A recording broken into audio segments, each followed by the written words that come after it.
So hello and welcome to Roads Untraveled by Ink That Matters. And this is Shireen Ishan. And today we have a very special guest with us. So this guest actually needs no introduction at all. Lot of people throughout India, probably even outside, they know her. She is Miss Neerja Malik.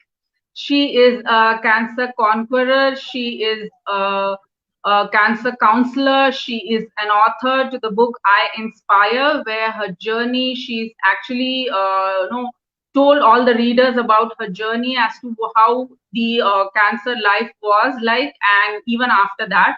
So we are going to know more about her. So even if you know, everybody knows about her. So we will know actually more about the roads untraveled with Miss Neerja Malik. Welcome, ma'am. Thank you so much. Thank you so much. And I need to tell you that in Hindi, we have a phrase that says, "Intazar ka phal meetha hota hai," which means that when you are waiting for something, uh, the fruit of that wait is very sweet. So I know that some people have been ringing me up and saying, "Hey, you were expected to come online at 6." So I said, "No, technically. So I said, the minute Shireen manages to catch hold of, sorts out everything, we'll be there." And Shireen, this is a nice way, actually, of my introducing myself. Because I think, which is wonderful, because one of the salient points that I know about myself is that I believe firmly in God. Now, when you believe firmly in God, life becomes simpler, including having to wait, because then you realize that there is always the right time for the right thing. And I always say that there is something called divine dispensation. And when there is divine dispensation, then everything just merges together. The universe gives the right time, and everything just unfolds as it is meant to. So that is how I look at our delay of an hour. But here we are finally. When we are meant to, we are with each other. Right, that's right. So actually, there was a delay from my side today. So because we had this technical glitch, so finally we are live. We are going to talk about a lot about ma'am's journey today, so that people who don't know also will get to know her today, and also we will talk a lot about her book. She is the author of the book I Inspire, so we'll know more about what it is like. And before that, ma'am, we have been, having conversation for the last, 1 month or so. When I had invited you for the show, we have been having conversations, and during the course of that conversation, you have always told me that you believe in destiny. So even now that you had mentioned that point, that you believe in destiny, and about the coincidence and things like that. And you have also told me during one of those conversations that whatever you think of or dream of, if I have to be very specific, you had told me that it does come true. Probably people think it's a coincidence, or it just happens throughout the course of the time, but then you strongly believe that whatever with whomever you have this close connection with, if you have some kind of a thought about them, it definitely comes true. So can you just throw some light on that, ma'am? Because you have actually explained it to me, but then I wanted our audience or the viewers also to know about it, as to what that theory is like. Shireen, I would never have thought of this angle. So I really thank you for bringing this to my notice, because there's so much about me. And yes, you're right. First of all, I do believe very firmly that there are no coincidences. And I'm not going to say kismat. You can change certain things. And how do you do that? By, Shah Rukh Khan says that whatever you want, or Koilo says that when you desire something from the depths of your very heart, and the Dynamic. entire universe conspires to give it to you. So there are, Yes. two, three, well, not two, three, there've been million, um, different occasions where I say, oh my God, okay, we thought this, okay, it's manifested. Now, luckily, Shireen, a lot of us have things that are manifesting positively. And I could spend hours on manifestations that have happened to me positively. I am going to talk about things that can go wrong for just one reason, that there are people who come to me who've gone through cancer once. And this girl came and she sat across the table from me. And, she wept and she said that, when I get pain here, I think cancers come back when I get pain. She was in a mess. Now, why I'm telling you this story, I will come back to this story, is for just one simple thing. That if we think that when we talk about something positive, or don't they say we become what we think? So if we Right. think strongly about positive, happy things, we are positive and happy. If we think strongly about negative things, then by the same logic, that too shall come to pass. So there's a very simple example that I'm going to give you now. At the moment, it is 2021. My God.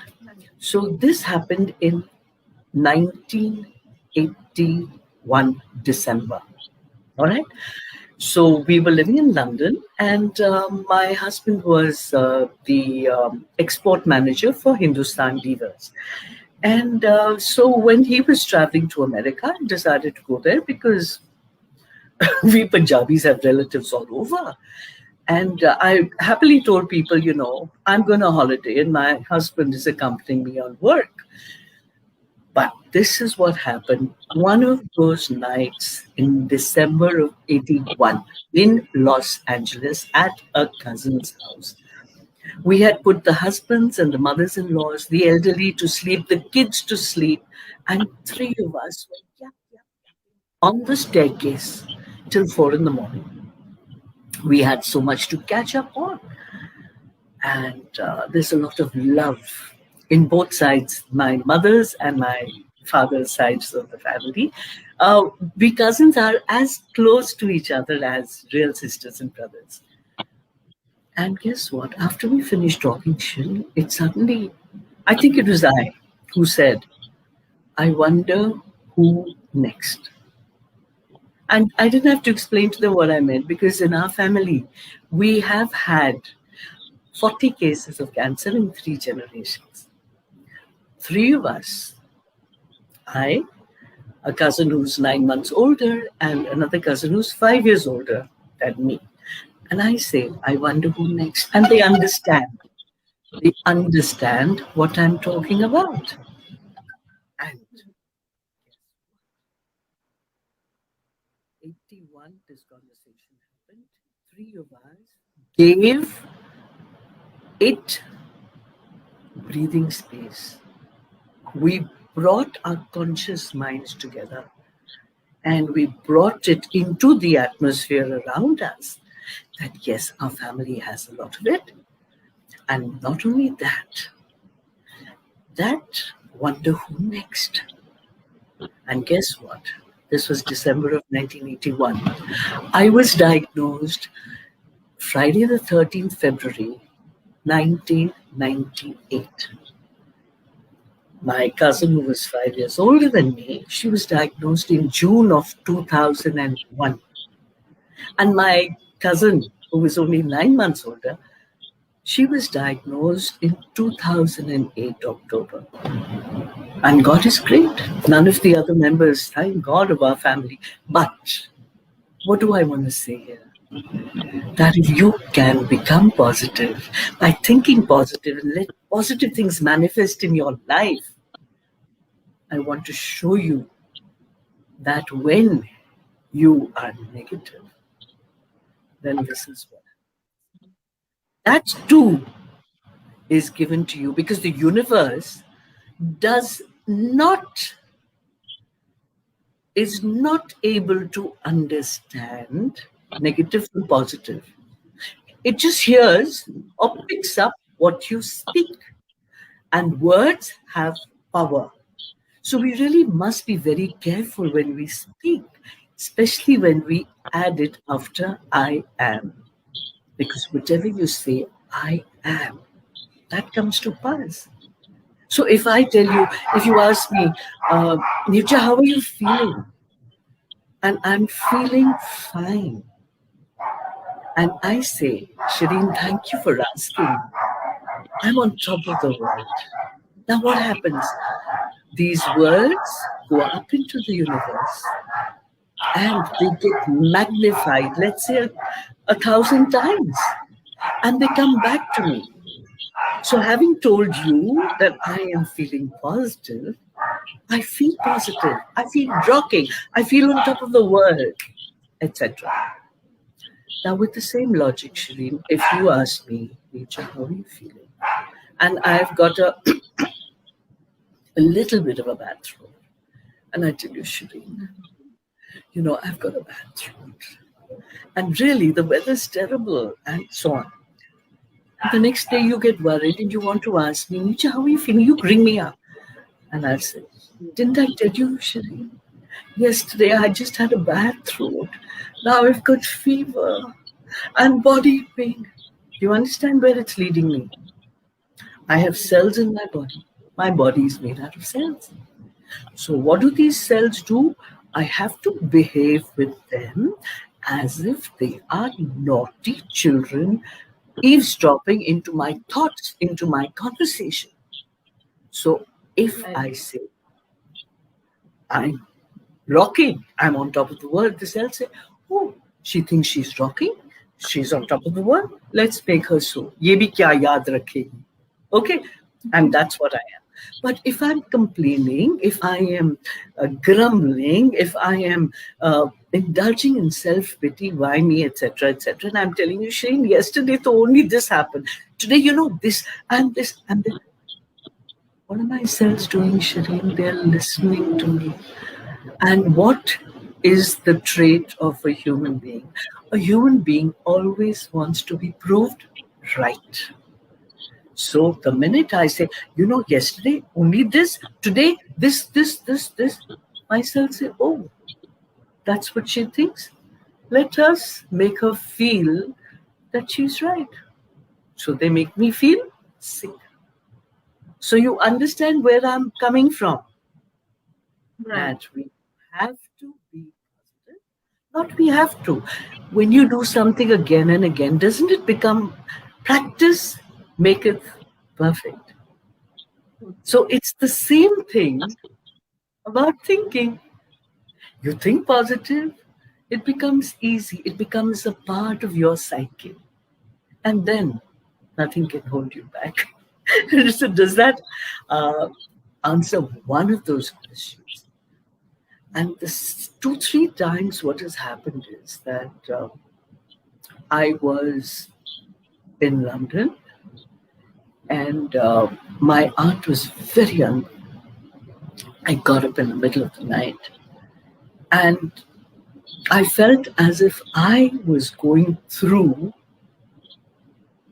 an experience leading up to my death.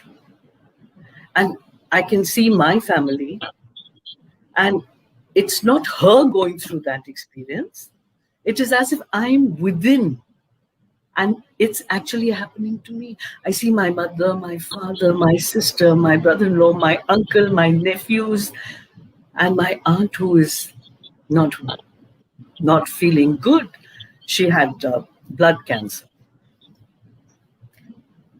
And I went through the entire experience right up to the point where the oxygen was given.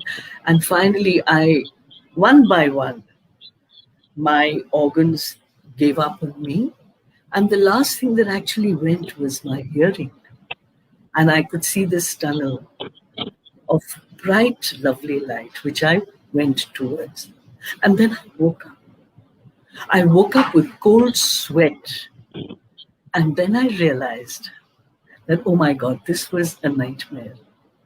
It wasn't actually happening to me, but it seemed so real. And I actually took a paper. I used to always keep some paper and a pen next to me. And I actually wrote down that experience. So while she was going through the throes of death, I actually went through all this. And when I wrote it down, But and why did you choose to write it down, ma'am? sorry, Why did you actually choose to write it down? because there was a stage in my life when I used to write everything. I started writing poetry when I was 7 or 8. I started my first short story called She, SHE, was at the tender age of 13.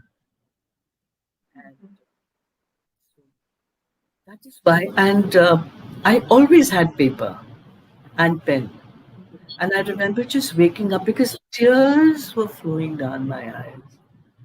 And I remember just, see, I always felt that putting words, putting your feelings, your emotions onto paper actually acted like a kind of a catharsis, a kind of a way of uh, ventilating and verbalization, and made you feel lighter. And in London, let me tell you, Shireen, there are very few people that you can, communicate with. And we were, I think, 4 hours behind time, or as far as 4.5 hours, as far as India was concerned. So it was very natural for me to, even now, sometimes I may hear a parrot, or I may hear dogs, or I may just hear the rustling of the wind, the leaves. And if words strike me, I will just pick up some. You will always find, you will always find this close to me. That's very And nice, actually. I just write. So that's what I do. So lots of examples like this. Once again, strangely enough, now that I'm talking to you, a lot of that sensitivity happened in 81. I think I must have been about 29 years old then. And it happened then. And I remember, again, I woke up feeling that my father was in a hospital in Bombay. I could see the dark green walls below, half the wall, lighter green on top, right next to the sea. I could hear the sea. I could even tell my sister which room he is in. And I called her up. I was in London. I called up Bombay and I said, "Where's Pa?" And she said, "Why?" And I said, I had this horrible nightmare where I know which room he is in, and he's in Ashwini. It's the Naval Hospital. My dad was in the Indian Navy. And I can even tell you which room. It's a corner room and the sea. And I explained everything to her. And she said, "Oh God, you and your imagination." She said, "I'll just call Papa." He came to the phone. He spoke to me. And then, do you know what, Shireen? The next time I called up, I was told, "Oh, he's gone for a walk, or he's taken the dog for a walk. He's bathing. He's in a meeting." And 16 days later, they called me up, and they said that when you had called that day, he was in the car with his bag packed on the way to Ashwini, the hospital, for a major gallbladder surgery. So imagine in 81, he went for that surgery. Now, of course, with lasers, you get the stones removed. But so these things have happened frequently. Once we were living in a duplex in Bombay, and I was running up the steps and I hit, the banister in my chest. And there was no bruise. I mean, it was like this. And I had some excruciating pain. And, in those days we used to write a lot, letters. And I got to know that at that precise moment, a very dear friend of mine had had an injection in the bone of the sternum because she had some pain there and some imbalance with, calcium or something, and they gave her an injection. And at that precise moment, I felt it. So you're absolutely right. When you're connected to people, then time, space, these things just disappear. They don't exist because you are connected soul to soul, heart to heart. And then it's very difficult to tell why or where or how. It just happens. Yes. Yes, ma'am. So you were actually telling me your experiences, with regards to whatever you actually think about, or whatever you actually feel about, it actually comes true in one form or the other. Does it hold, the presence even now, or it was only earlier in your life that it had happened? You know, Does it still hold its place even now? Shane, that's a good question. Because what happens is that if you have an inclination, let's say I am inclined uh, to uh, go boating or cycling or taking up any sport, roller skating, ice skating, the more I do it, without saying that, okay, now I'm going to practice because I want to be perfect, the more I do it, the more I live it, I become an expert at it. So if you are born with those natural tendencies or leanings towards, being sensitive to others' feelings, to the sound of the elements that God has given us such glorious nature, then I think those kind of things just get heightened. They can never reduce. They can just get heightened. But they get heightened in different ways. So maybe my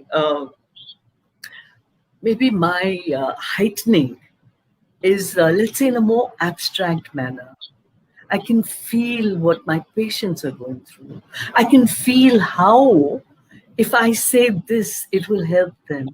I can feel that there is a power behind me that actually makes me choose the words that I say to make that person feel better. So I think it just gets heightened. It's like you start with a hockey stick. I've never played hockey, but I don't know why I suddenly thought of a hockey stick and a ball. You start playing with it, and then suddenly you find you can dribble with it, and then you can throw it. On the edge of the stick, you can throw the ball in the air, and you can do all kinds of things. Why? Because at that point of time, the hockey stick, and the ball are one. I used to ride. I started riding a cycle when I was 4 or 5. Many, many wounds, many broken bones. I started riding a Lambretta scooter when I was 10. And a lot of people told me, they said that when they see me, whether on a horse or a cycle or a scooter, it's as if that object and I are one. Can you understand what I'm saying? It's not as if I and my vehicle are separate. It's as if it is because perhaps the enjoyment of my face or the fact that I'm riding it so easily. I'm sure now that I'm talking to you, I'm actually visualizing it and I feel that, wow, what a lovely sight to behold. Because when you see a horse, a very handsome horse, and you see a rider. The rider is good. By the way, I won a lot of prizes in horse riding also. Horse riding, boating, roller skating. Represented Delhi in the first national cross country race of India. Was the best shot in the NCC, lying down, kneeling, and standing.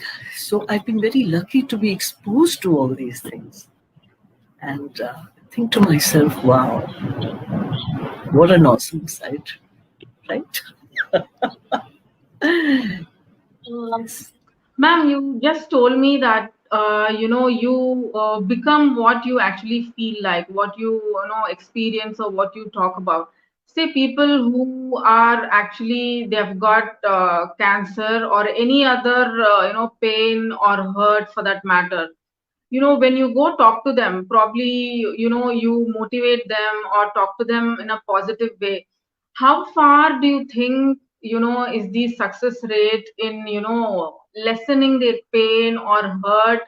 Like, because I have actually lost two of my most beloved people who were very close to me to cancer, actually, very recently. So I know how that process actually goes, and how they actually what they feel, how they suffer and things like that. So talking to them positively or making them believe that they are all right, or things are going to get better, how do you think is going to bring about a change in them? Because you have been a cancer counselor, so I would definitely like to know as to what's your take on that. Lovely. So, Shireen, it's very simple. If a patient is suffering from cancer, a social worker, a psychologist, anyone goes and taps the patient and says, come, come, be positive. You'll be fine. Be positive. And the patient will turn around and say, do you know what I'm going through? Do you know what my family is going through? Do you know the trauma, the shock, the shattering when the diagnosis happens? Do you know? Do you know chemotherapy, surgery, radiation? Do you know? And guess what? The ace up my sleeve is. I've gone through cancer twice in 98. And then again in 2004, I've had major surgeries. Before, during, and after that period, I've had 80 radiations. I've gone through 12 very aggressive chemotherapies because I was high risk, and it happened when I was 44 the first time, 51 the second time. So it's tough. So what do I do, Shirley? I said, yes. I know. I know what you feel. I know what you have gone through. I know what your family has gone through, because mine has gone through the same. And as far as you are concerned, I've worn those shoes. I've been there, I've done that. I've gone through it, I understand. And that is the time, Shireen, when my first rapport with the patient happens. They are patients who have been forced by their family to come to me. And they just want to curl up and die. And then I start talking. They like that. And I start talking. And gradually,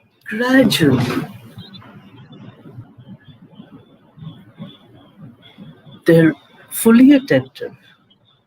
Because my point is that if I can do it, so can you. And that is what works. Nothing else works. So then what happens is that from resentment, from hatred, to some of them even start disliking God. I haven't hurt a Yes. fly. Why should I go through all this? What have I done to deserve it? I have helped people through all these feelings. And I'm telling you, Shireen, I seriously feel that there is a greater power that said, okay, this is very talkative child. People are born with, silver spoons and golden spoons. My mother, I mean, everyone tells me you were born with a phone in your hand. Do I mean, you and I sometimes have spoken without remembering how much time has gone by. We've just talked, and there is no sense of time or space. So it's like that with my patients. A lot of them tell me, "Ma'am, your voice is so soothing. Ma'am, when we talk to you, we get hope, we get encouragement." But that is the It's purpose very of my true. life. That is my vocation, because God said, okay, here's a friendly one, gift of the gab. She's done a graduation in social work. She's done her BA. She's worked in a school as a social worker. She's worked in a school as a fourth standard class teacher. Automatically come to me. They ventilate, they verbalize, they feel good if they can just weep, and I let them. And I'm there. I don't have to give lectures sometimes. It's just a touch or a smile or a look. That's all one needs when one is going through horrible, traumatic stuff. Then sometimes you don't want to listen to words. You just want a kind of a human connect, which will raise you and take you to a place where you know it exists, but you have to be handheld to be taken there. So I think I'm very lucky. I'm very grateful to God for the opportunity that I have of, Him saying, all right, do all this and then get experience in the University of Life. So you're going to get married, but you'll have so many miscarriages, innumerable. Then you lose a baby in the 8th month, a stillborn. Then you'll have twins who are premature. You'll be in a hospital for a month while you are pregnant with a BP of 270 by 140. Then you will be rushed from one hospital to another, from a nursing home where I was for a month, rushed to another. I can't get general anesthesia, cesarean. The children were put into 2 incubators. One incubator stopped working. They were rushed from Breach Candy to Jaslow because Breach Candy didn't have a neonatal clinic. And I followed them, 5-6 days later. And so one thing, and that one incubator stopped working. So they were so tiny. They fitted into one incubator. When they were born, my son was 1 kg, 500 or 600 grams, and my daughter was all of 1 kg. And after birth, you lose a bit of weight. She went down to 875 grams, and he went down to 1 kg. And I was 100 kgs. But so much of love, so much of support. And this is what they told me. They said, Neerja, you're very lucky that your daughter is the weaker one. Because as women, we have that survival instinct. And they turned to me and they said, had your son been the weaker one, he wouldn't have survived. So God is great. Of course, people turn around and tell me, so lucky you are. You have family complete, one son, one daughter, everything good. And I say, yes, but what about the trial and the error? I mean, Shireen, they were born 12 years after my marriage. They were born 12 years after my marriage. I got married at 24. I was 36 when they got married, when they were born. And yes, so therein hangs the tale. So throughout it all, I've always felt that God, Guru, my parents, my in-laws, my husband, my sister, her family, my brother-in-law, my friends, they all rallied around me through thick and thin. And here I am. Your in front of journey is actually very, very inspirational, ma'am. Seriously, your personal life, for that matter, you know, just learning to know, how you have cope up in your personal life will actually motivate a lot of other people who just want to give up at the drop of the hat. They just want to go commit suicide. If the relationship fails, people, youngsters these days, they go commit suicide, or you have a, fight with your husband or your wife, you just break off the relationship, or you go commit suicide. So because during this pandemic we have been hearing a lot of suicide cases in the newspapers, in the media. Even people who are rich and famous, they go ahead and commit suicides. There have been a lot of cases. I don't know where they all, get that kind of thing in their mind to go take up their life in spite of, being blessed with a lot of things in life. They actually should come know, get to know your journey before, taking that decision, I guess. Because there have been a uh, lot of famous people who have taken that decision. yes, yes, absolutely. Nowadays, especially, Shireen, mental health has got a different meaning altogether. But I'll take a little bit of time to No tell you problem. that when people are going through this problem, especially let's concentrate on kids.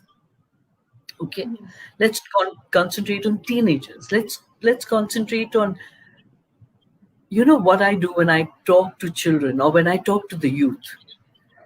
I've spoken to kids between the ages of 5 to 8, or 12 to 18, or 15 to 23, or whatever. So I just start talking to them from their understanding.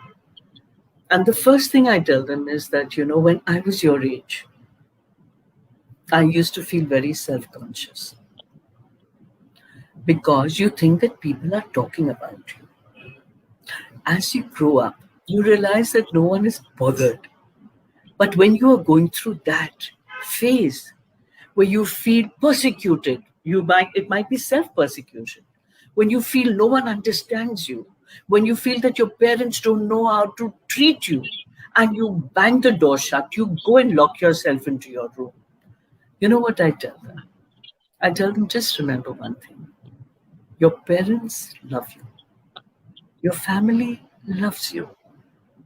But just as you cannot express to them what you are going through, and you might force yourself not to tell them, I'm going to show I'm angry.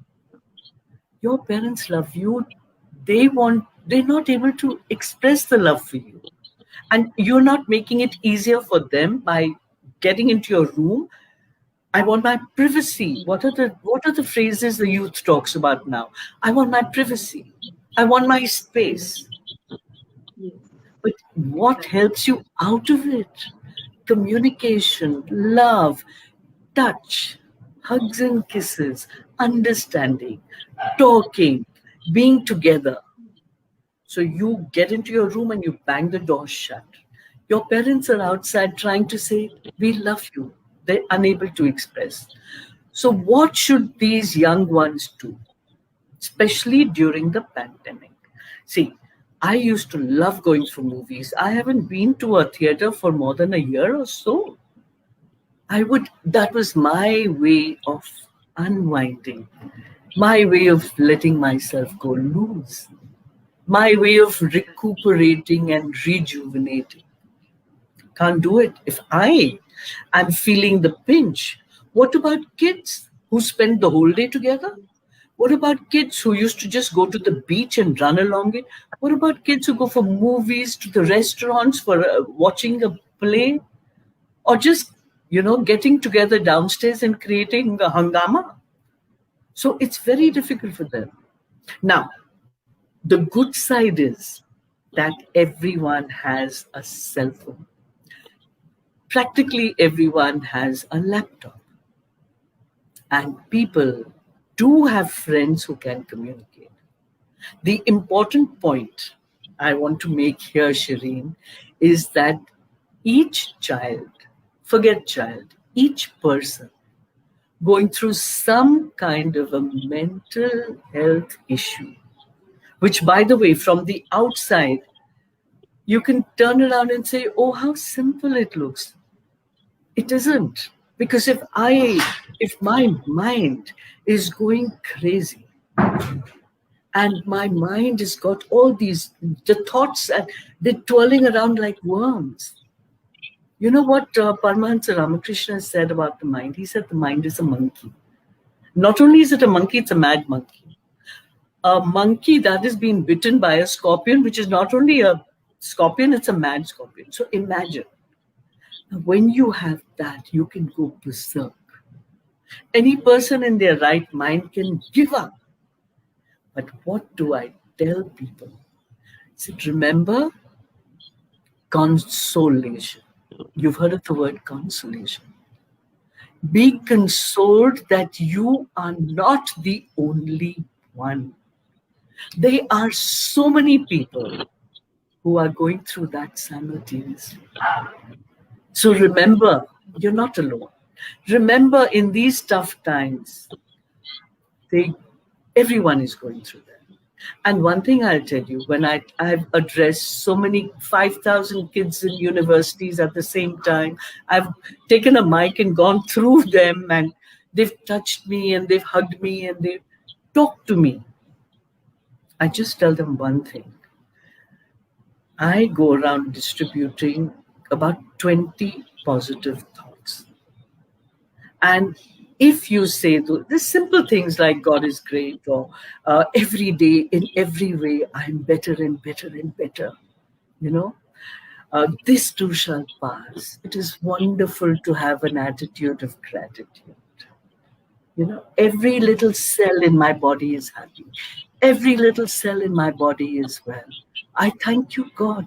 It is so swell that every little cell in my body is happy and well. So I distribute these thoughts to everyone. And I say, if you say them just 5 times, 6 times, they're so simple, they get into your mind. A simple thing like, what is questioning, why me? People say, why me? Yes. If you are questioning, why me? Then you are delving or drowning in self-pity. And I give this lovely example, which examples just come into my mind, Shireen, when I'm talking. So I tell them that when you are just drowning in self-pity, what are you doing? You are actually digging your own grave. And when you are digging your own grave, where does the mud go? The mud will come onto you, and you're digging yourself deeper and deeper. And let's say Hanuman or Anjanaya, as he is known in the south. Anjanaya is flying overhead, and he sees Neerja, and he says, oh my God, let me help Neerja. Do you think Neerja is open or receptive to being helped? No, Neerja is closed. She is tied in her own thought processes of why me, digging my grave. And I dig myself so deep that I may find it difficult to come out of it. You understand? So if we make it clear that you're not the only one. Nowadays, in the situation that all of us are going through, it's been a year. Last year, I had to cancel my flight for my mother's 90th birthday. This year, I actually made it to her 91st birthday. It's been a year plus. So we must have this, that I'm not alone. Point 1. There are many people going through this. And the thing that I'm very glad about is just like awareness is spreading about cancer, about its prevention, about its cure. Mental health is also, the awareness is spreading. That stigma is not there as much as it was. And there's so many people who have gone through problems. They might have been medicated and they've come out of it. So when the kids hear from each other, oh, depression. Okay, depression is not a bad word. You are a human being. It is normal for a human being to get depressed for whatever reasons. How each human being reacts to a situation is completely different. It can either push you into deep depression, or it can do the other thing. It can motivate you to take it up as a challenge, to face it, to overcome it. So we must say that, yes, what you're going through is not something strange. A lot of people are going through it because the situation is such. And there is consolation in numbers. And guess what? You must have a confidant, either with a parent or an aunt or uncle or a teacher or a friend. You feel so much lighter when you discuss your problems. And the other thing is that it is not shameful. It is no longer a stigma that if you are going through something, you extend a hand to be helped and say, please help me. We should, all of us, realize that in everyone, my life also, we go through ups and downs. That is human nature. That is why we are born. That we go through our problems and we learn how to face them. We go through our adversities and we overcome them. And we learn from them. And we are not alone. And if we have a problem, it's okay to ask for help. It doesn't cut your nose. Can only make you feel better. Consider it as a short detour. You've got your long life in front of you. Oh my God, what will I do? A kid says, 1 year I'll lose. Sweetheart, in 70, 80 years, I'm 66 now. What is a year? What is 2 years? What is 5 years? Nothing. Health is important. Health is wealth. Physical, mental, emotional, spiritual. I give a lot of importance to all four.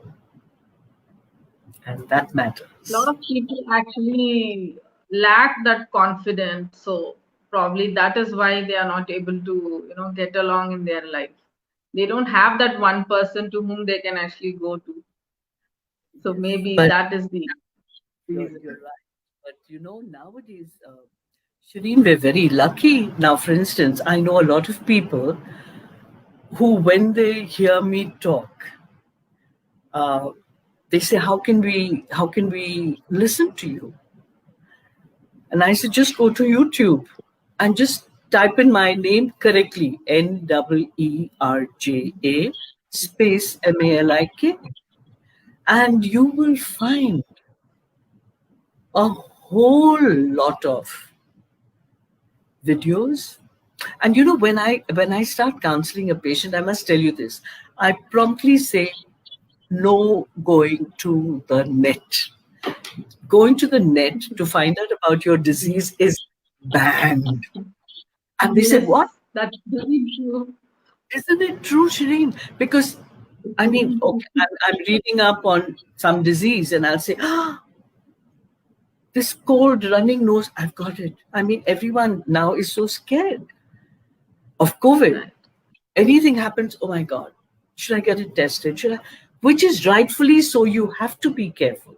But the fact is that when you let yourself, something's wrong with you, you let yourself into the net, you will find millions of diametrically opposing answers. Yes.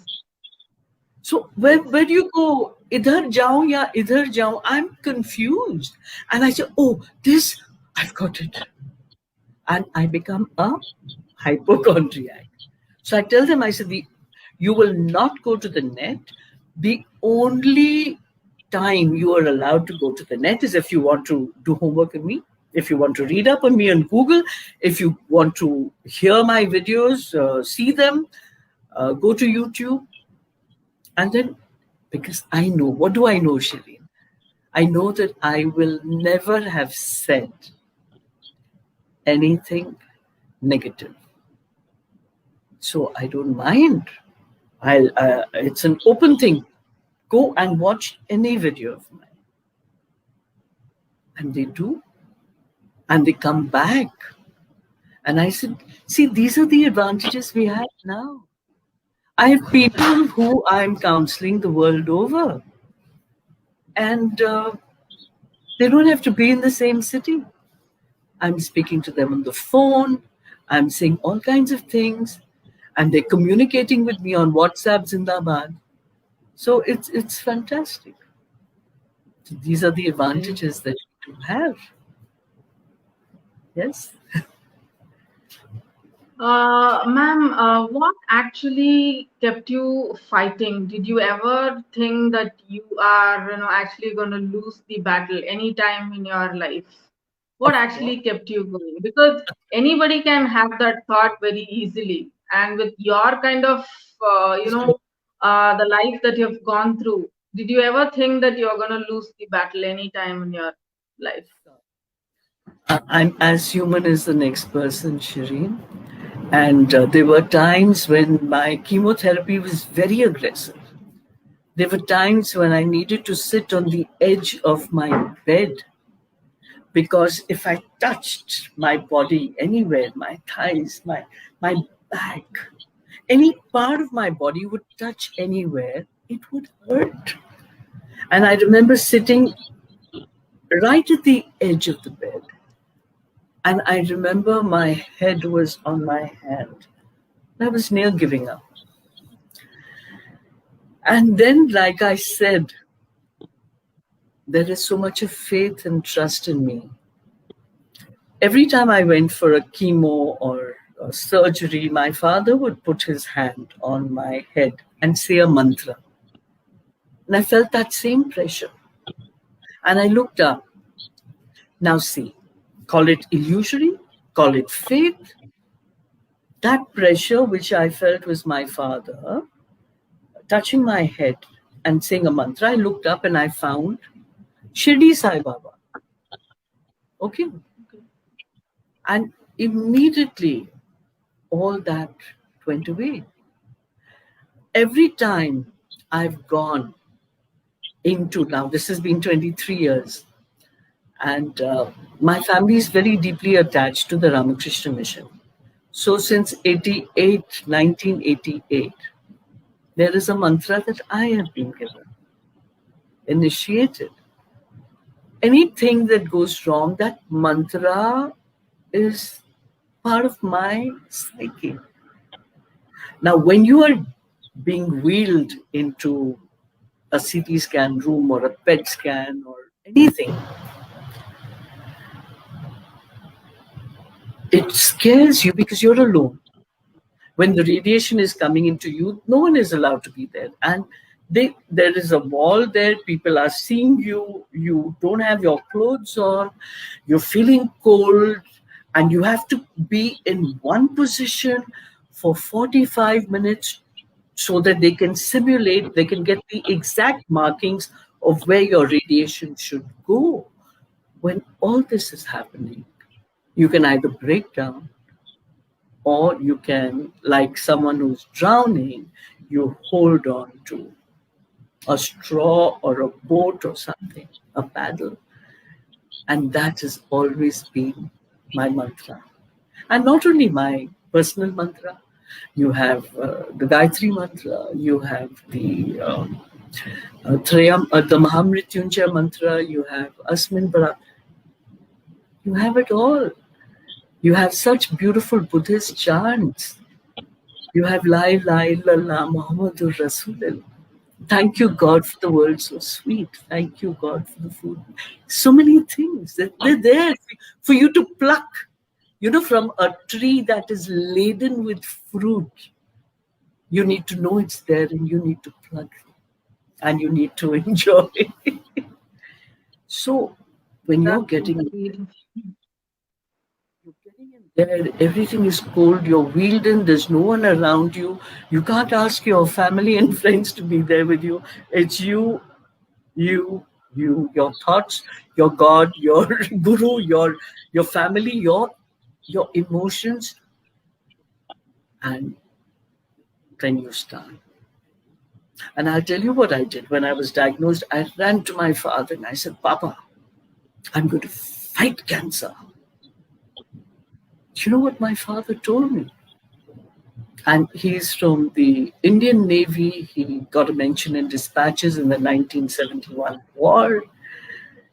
He just told me, warrior, soldier, captain of the ship, everything.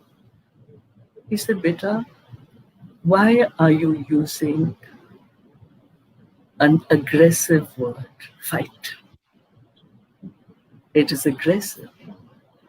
It is negative. You know what I mean? Why don't you use the word face? Face cancer, not fight it. Face cancer with hope, encouragement. Hum honge kamyab. We will overcome. I will overcome. I was shattered. I said, my father, a warrior, an Aryan, is giving me all this. And I lapped it up. I absorbed it. Because my parents, I feel, I always say my parents are not God fearing, they're God loving. And because they're God loving, they never told us, do this, be this. They just, they were examples. You know, we were little kids and we would travel from place to place. Dad got transferred a lot, but we always went in the car. 2 dogs, 2 kids, parents. Both my mother and father knew how to drive, so we traveled all over India. And a lot of exposure. And we saw them in action, how loving they were, how much attention they paid to the rules of the road, the traffic, I mean, everything. How they love nature. Used to travel with our own, chatai and 4 small chairs with a little table, our gas stove, bread, jam, sausages, everything. We grew up believing and knowing and living that life was a picnic. And I broke my bones very often. I was always on a tree and or on the wall or in the water. I was very naughty. And my mother would say, whatever happens, happens for the best. And I would look at her and say, hey, give me a break. I've fractured my right wrist. What is the best? But Shireen, in retrospect, that helped me become ambidextrous. I did half my exams with my left hand. I sometimes I forget. I do things with both my hands. I eat with my left hand, and I do all kinds of things because, and then what is good? Oh, I'm using both sides of my brain. How do you like that? So you look for the best in everything. And you go through life with faith, with grit, with courage, and with the knowledge that apart from your family, apart from your friends, apart from your teachers, your guru, God, someone who's looking after your back, that gives you a lot of strength, which I know that with God's grace, I am able to impart to everyone as I speak, as I write, as I counsel. I know that happens. And I'm sure of it, and I'm very grateful that it works that way. Yes, dear. That that's been very inspirational, ma'am. Actually, ma'am, you are a cancer counselor. You have counseled a lot of patients throughout the world. You have told me just now that so many people come to you for guidance. for consolation, for for them to get better in their mind. So when you were diagnosed actually with cancer, did you have that kind of a help? Did you have that kind of a counselor, or somebody who would come to you to give that to you, or you were all on your own? So how was it when you were actually diagnosed with the cancer? Very, very good question. So the first thing I was telling you, I ran to my father and I said, I'm going to fight it. And he said, Yeah, uh-uh. absolutely. I had a lot of support. So when I was diagnosed in Chennai, and everything was fixed, the dates and everything was fixed, my mother said, she was very clear. My parents said that, listen, in Chennai, you have your husband, and you have, my twins were only 7. You have your 7-year-old twins, but your entire support system is in Bombay. Your parents, your in laws, everyone, your friends, everyone is in Bombay. So my mother said that we will send one person to Chennai to look after your twin, one elderly person to look after your twins, and you come to Bombay for your treatment. Okay, sounded good. I went for my surgery, came back, went for each chemotherapy, came back, went for my radiations. I couldn't come back, keep coming back because it's 5 days a week for maybe 4 or 5 weeks. So I aimed it in such a way, which was stupid of me, but I'm glad I did it because I can counsel patients to say, don't make the mistakes I made. So what did I do? I had my surgery and I had 3 chemotherapies. And then I told the doctors that, you're going to give me my radiations and the last 3 chemotherapies together. And they said, are you mad? I mean, you'll get, and because I was a high risk person, because there was so much of cancer in my family, they were giving me very aggressive medication. And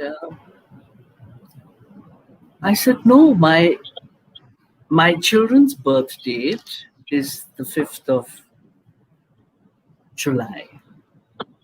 And I want to be back in Chennai on the 3rd of July so that I can celebrate it with them.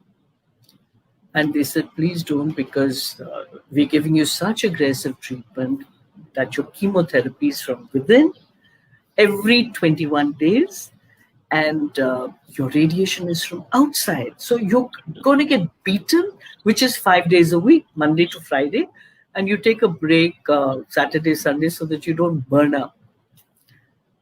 And I insisted. I said, no, it has to be my way. And that's what they did. And now, of course, I'm the first one to tell patients, don't go that way. So my mother, she used to say, everything happens for the best. It happened for the best.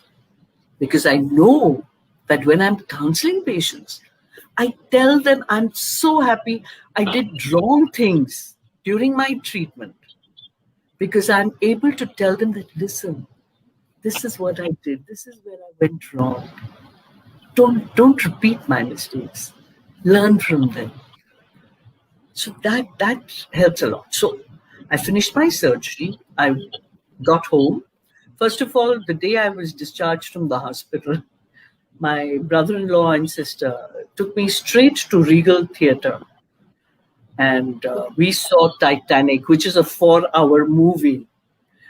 So you can imagine.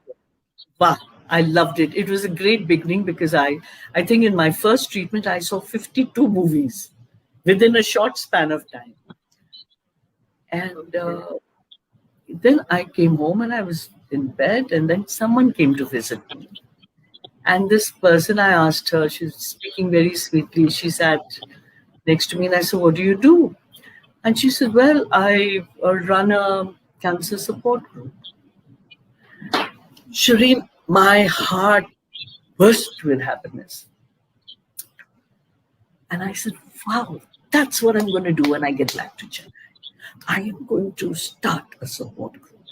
See, I had a lot of support in my parents and my attitude and my friends, my sister, everyone. You know what? My sister and my sisters-in-laws used to take turns to be with me. My mother and mother-in-law. I mean, everyone, whether it was with the premature twins when I was, hospitalized for a month before and 26 days later, whatever it was, I had a very supportive family. There's a friend of mine who lived close to the hospital, so every time I went for a chemo, she would be there waiting with a cake or a pizza. I mean, what more do you want? So I was thrilled, Shireen. I said, wow, I'm going to go. Why? Because I know casework, I know group work, I know community work. I've done all that in my social work. So my mind started ticking. And you know what this lady said? She says, no, no. I said, I'm going to start this. She said, no, you can't. I said, why not? And she said, because you have to be a survivor for 5 years. I said, what? You have to survive cancer for 5 years. Otherwise, while you're counseling, if something happens to you, your patients will get disheartened. I was very disheartened. I was very upset, Shireen. Because see, I made it a point to tell my patients, have a goal. I lived with a goal. My goal was to live for my twins. I was given 25% chances of survival only if I went to France or America for they had started stem cell research there. And I said, I'm not going. My twins are only 7. So when she said, you can't, you have to wait for 5 years, my entire hope of getting activated, of starting a support group, of helping people, because I know what I've gone through, I can do it, went push. And guess what is the best thing that happened? I came back to Chennai in December of the same year that I was diagnosed and treated. My uncle who lived in Annanagar, he told me, he said, my friend's cousin has come from Calcutta and he's in your hospital, my hospital, meaning where I was diagnosed at Apollo Cancer Specialty Hospital. Do you mind going and visiting him? I said, why should I mind? No, he's feeling very low. Please go and visit him. Sure. So Shireen, based on that, I went to the hospital. When I reached there, the gentleman was from Calcutta. He was slumped on his bed.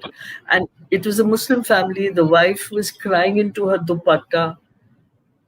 And I went in and I started talking. And within 15 to 20 minutes, he was sitting like a Pathan. And the only thing missing was the hookah and the grapes. She was running around getting me tea, coffee, biscuits, whatever she could find. Now, everyone noticed the difference. The nurses noticed, the doctors noticed, the administrative staff. The first thing they did is take my number. So I was automatically in the hospital every day, counseling patients. Then I got after the hospital and I said, I want to start the support group. Now, it took from 1998 December till 8th of March 2004 when I actually started the Apollo Cancer Support Group. Now, can you believe it, Shireen? If I had waited for that 5-year thing, I was diagnosed in 7 years. So I would have waited for 5 years. I would have missed out on 5 years of experience. Such valuable experience of counseling. And 2 years I would have been diagnosed again. And then like my daughter said, Mom, you'll have to wait another 5 years. I said, for what? To become a survivor. Imagine. In fact, while I was in the hospital, in the second time, my twins were going through their final exams. And I told them I have to go to Bombay and I have to start a website so that my cousins who were coming from America and so on will give me money for my NGO. And my kids said, Yeah, but Ma, why can't you just go after our exams? The final ninth standard exams, I think they were 14 by then. And I said, no, no, I need to do this. So I went. I never told them what had happened. I just told the whole family, don't call up Chennai. I went to Bombay. From the hospital, the doctors told me and the nurses, please have, this Restylane, Compose or whatever to the night before the surgery. And I said, no, I can't because my son used to study. His timings are very, you know, he would sleep at 10 at night, get up at 6 in the morning and study. My daughter would want to be woken up at 2:30 a.m. to study. So I said, I can't. They said, why not? I said, no, I have to wake up my daughter at 2:30 a.m. They gave up. I woke her up and I said, now listen, you better start studying for your exam.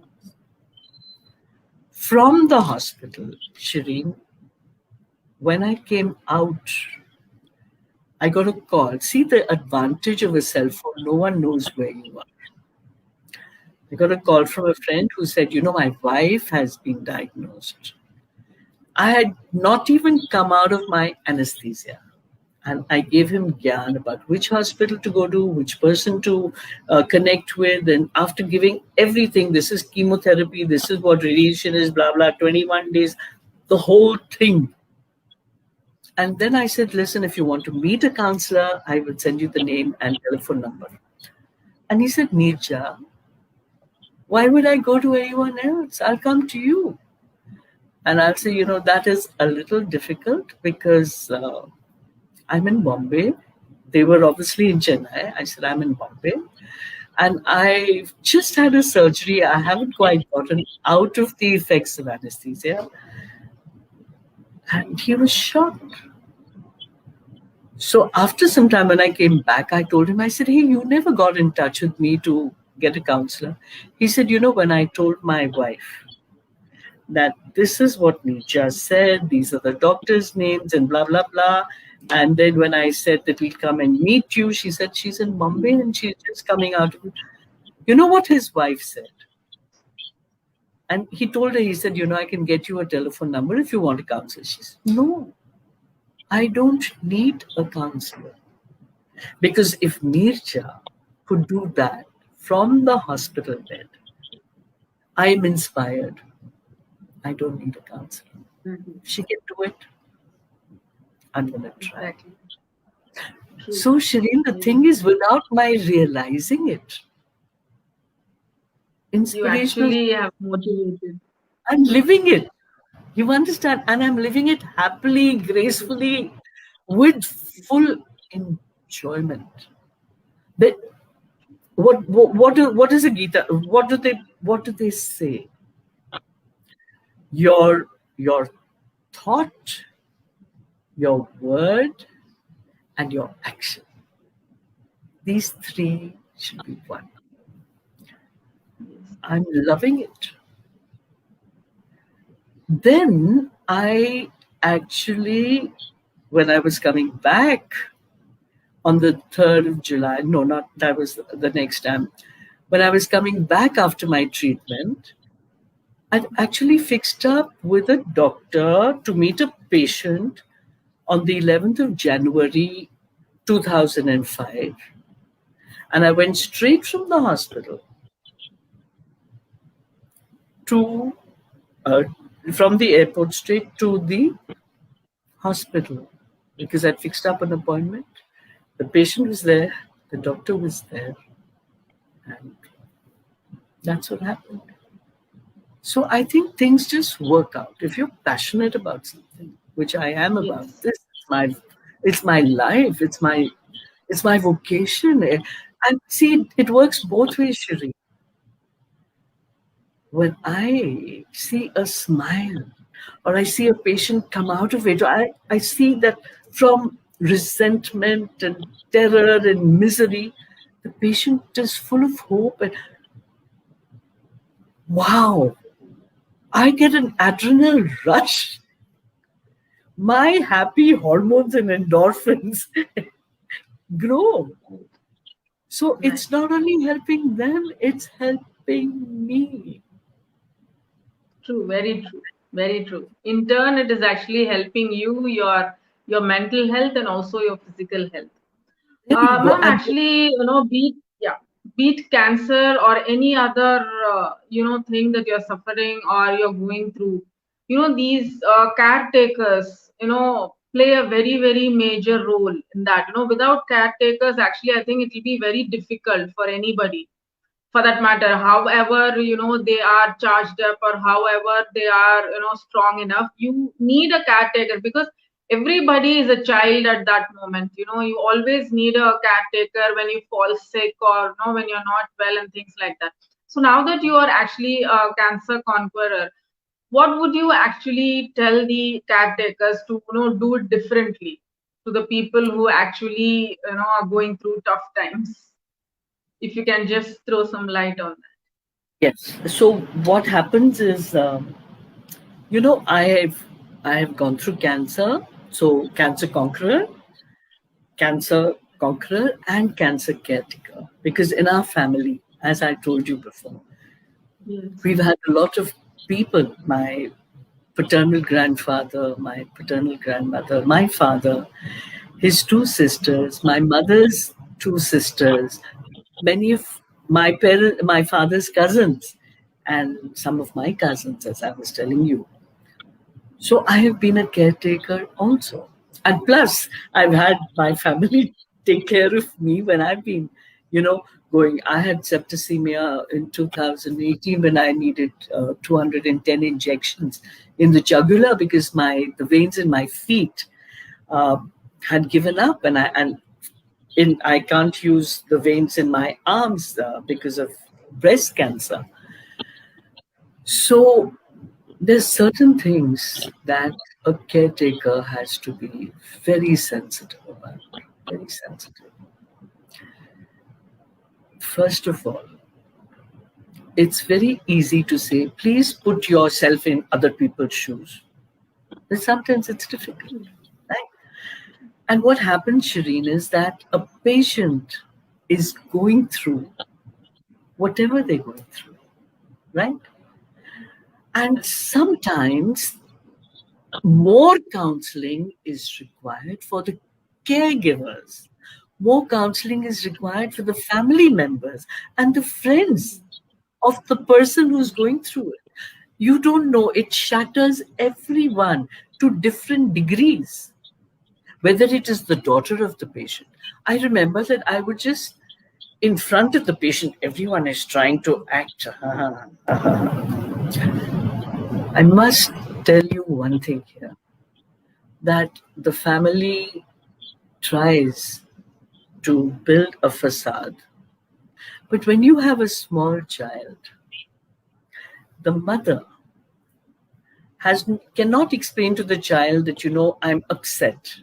The child picks Right. up the vibrations and knows that something is wrong and will cry. The mother hasn't said, this is what happened today. But the vibrations are so, I believe in vibrations. So we have to understand that the vibrations of the caregivers for the patient are very important. I'll give you an example. When I was sick and I went to Bombay, as I told you, people would come to visit me. They were not my caregivers or caretakers. They were people who felt that they needed to come and uplift me. And you know what Right. happened? Shireen? What happened was that they were actually doing the opposite. They were pulling me down. Why? Because they didn't know how to They react. sympathize They because they think, sympathize. forget sympathize. It's like they have come to condole the death of someone. Because here, True, very everyone, true. Very you true. got cancer? Oh, you understand? We've grown up with that idea. Okay, Same I here. can 100 years back, 90 years back, I can understand.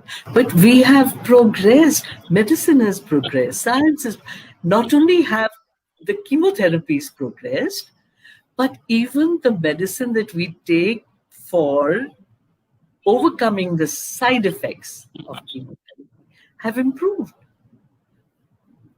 So they're twiddling their toes and thumbs and they're looking down and they're not looking in the eye and they think, okay, abhi to condolence meeting hai, she's going to die.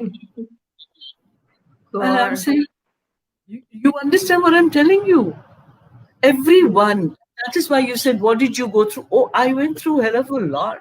I am a human being, first and foremost.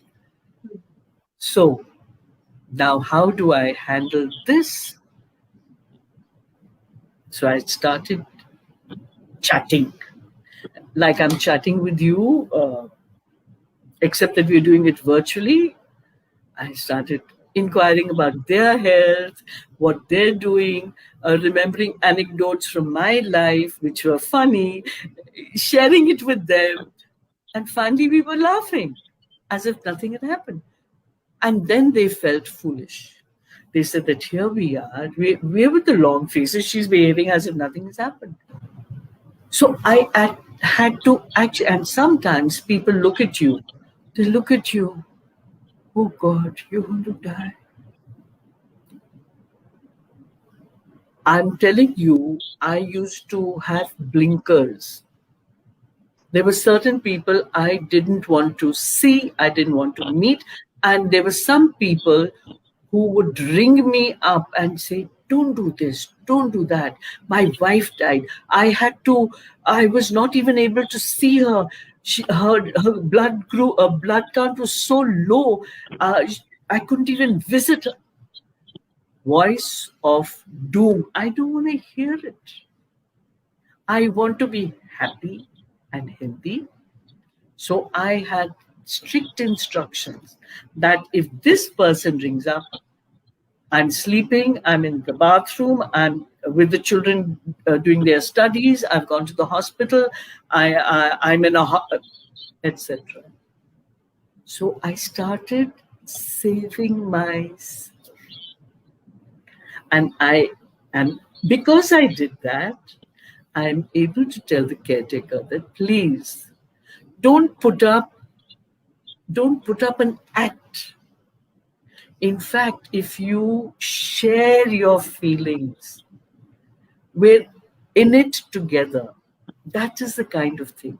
Share. Let that person also say that, today I'm tired. If you make the person feel that, oh, I have to put up a bright face, I have to be strong. Half your life goes in acting. Either you're trying to act for the other person or you're acting for yourself or whatever it is. So I always tell them, please be your natural selves and share. Oh, this is what the effect of the chemotherapy is going to do. Doesn't matter. This too shall pass. This is a temporary. Like I tell everyone, your hair falls, it's temporary. Every 21 days, you are given a chemotherapy. Why? Because in 21 days, your blood count goes back to normal. So you know something, Shireen, every 21 days after my chemo, the last night, my mother would have a card session at home the last night and the night I came back from the hospital, because she knew that that was the time when my blood work was good, and we would have a party, because the day after or the third day I would be knocked out. So I would call it first week knockout week, second week recuperate week, third week party week. And that is what I spread to everyone and to the caretaker especially. And I tell them, especially when their patients are in the ICU, they will meet the patient smiling. And the minute they leave, beat their chest and cry and scream. And I tell them, I said, you think this wall is going to prevent your feelings from going through. I said, my father was in a hospital going for a surgery. I could feel it in London. My aunt was dying. I could feel it in London. My friend got hurt in Delhi, injections in it. I felt it in Bombay. Something is happening to someone you love. You feel it. So I said, instead of going outside the ICU and dropping your defenses, use that same time for prayer, because the power of prayer is immense. You understand? Very true. And Very true. Very true. these are my positive thoughts to you. Say them to the patient every day in every way. You are better and better and better. Say them out loud. Say them to yourself. I spread them. And I said, in the good old days, we used to Xerox copies, Shireen. Now life is so simple. Oh, I'll send you my positive thoughts. Really? How? WhatsApp. Blink. 1 second. 20 thoughts. Yes. So life has become simple. So simple it's become. Ma'am, before we actually, call it a day, I would like to actually talk about your book, I Inspire, because the session wouldn't be over without actually discussing about that. Why did you actually think to pen down your journey, the journey about your, the cancer that you had actually gone through? Why did you actually think of penning it down? Because you have been actually been vocal about it at a lot of places. That's the reason I carefully actually did not chose the questions in such a way that you didn't have to repeat yourself, your journey, why did it start, or how did it start, or what did you feel when the cancer hit you. I know you would have addressed those questions 100 times in your life, after the cancer actually. So that is why I carefully chose my questions today. But then this, I wanted to ask you as to why did you actually thought you should pen down your journey in the book form? Now, I know that Amazon is sending the book to you, and you will get it Yes. shortly, right? In Tomorrow. fact, I'm getting it tomorrow. you're getting it tomorrow. Okay. So the thing is that this Shivani, just shut the door, please. No, just push her in. She'll be fine with me. Just push her in or take her out for 10 minutes, please. Sorry, that's my little doggy woggy. Shut the door, sweetheart. Sorry about that. What did they say? Sorry for the break. Okay. What was your question again? Huh? So someone asked me, what is this book about?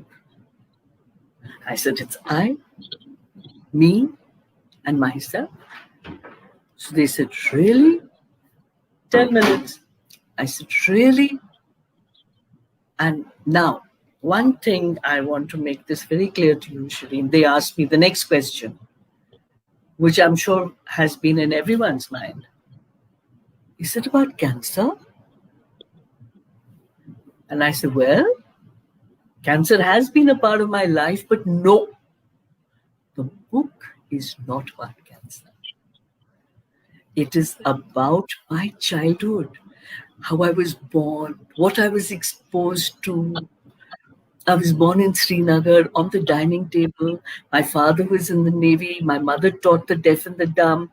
The experiences we had from one place to another, the transferring, the love of the grandparents, how I love to eat, all this. So it is the unfolding of my life. Now, what does the Lovely. book have? The book has 10 treasures. And what are these treasures? Love. Shireen, I believe that love can overcome everything. 2, fun and laughter. At the drop of a hat, I will laugh at myself or at anything. 3, God. 4, if you have faith in God, then 5, miracles happen. It is a miracle that I'm talking to. It is a miracle that I'm alive. Imagine during the pandemic, I can run in for a shower a little before my talk. I don't have to travel miles. I'm sitting at home in the comfort of my space. I could be drinking vodka or tea or coffee. You will not know what it is. Yes. But True. we are at a good space if we check on the positives versus the negatives. Now, miracles will happen. And what is the sixth? Sixth is death. Death is also a treasure because it teaches us the seventh treasure, which is acceptance. And when there is acceptance, you have a feeling of an attitude of gratitude. When you have that feeling, then abundance comes your way. And when abundance comes your way, then you learn to live in the now.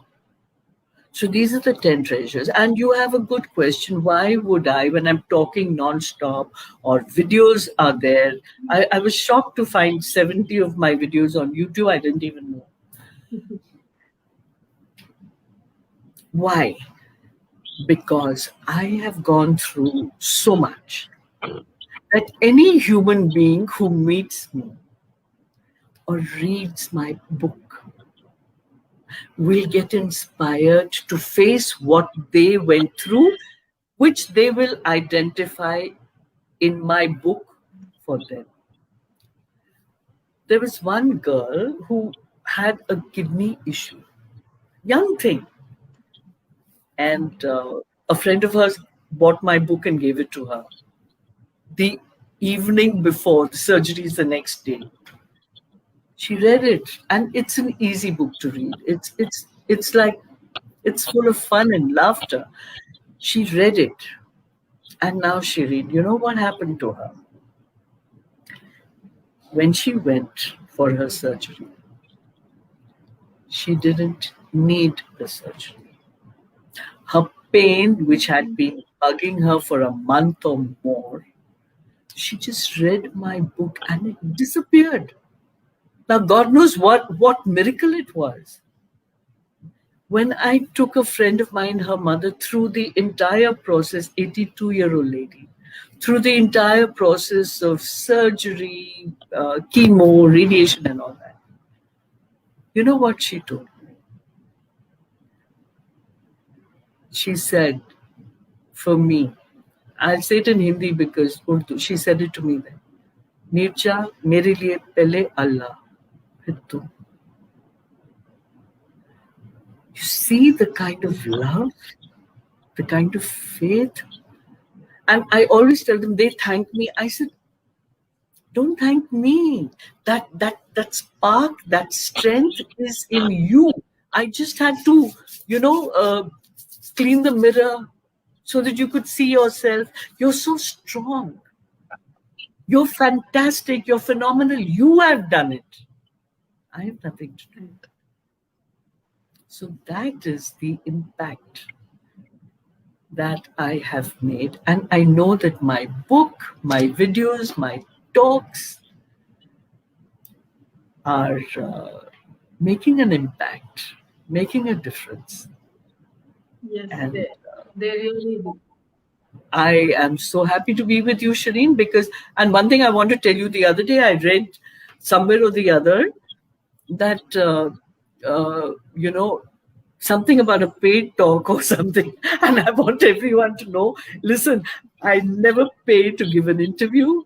I never pay for an award. I never pay for what is that called? What is that called? Getting into a newspaper or a magazine or a coffee book. Never, This ever. has been the humor segment of the talk so far. The entertainment section of the talk, So which even I wasn't expecting. No, because I read it on your page or something. And I said, huh, what is it? It's not me. So cheers to that. This is Just the fun element or the surprise element for the host as well as the viewers. I said, I'd better make it clear at some point or the other. I'd forgotten about it suddenly. I remembered and I said, let me tell you. So that's Neerja Malik for you guys. That's how she is, even when she talks to me. Her sense of humor is actually impeccable. There's no match, actually. Anytime there will be a serious conversation, and I will be seriously listening to that, and suddenly there'll be a humor element, humor element added to it, and we'll just burst out laughing. So that's how it Oh, is, and this is how it goes. And thank you one, so much, ma'am. in 1 minute, I have to give one simple example. This is how I explain things to people. See, we have a body. Our body creates. So if I'm happy and laughing, what does my body do? It creates happy hormones or endorphins. And when I'm sad and miserable, what does it do? It creates toxins. Now, if you're going to war, which party wins? That which you have more of. So if you have more of happy hormones and endorphins as opposed to the toxins, then happiness wins. Voila. Whereas if you're miserable, crying, this, that, the other, your body is impartial like chemotherapy. Chemotherapy is impartial. It doesn't care whether it's destroying your good cells or your bad cells. It's destroying them impartially. Your body is creating impartially. You give it happiness and joy and laughter, fun.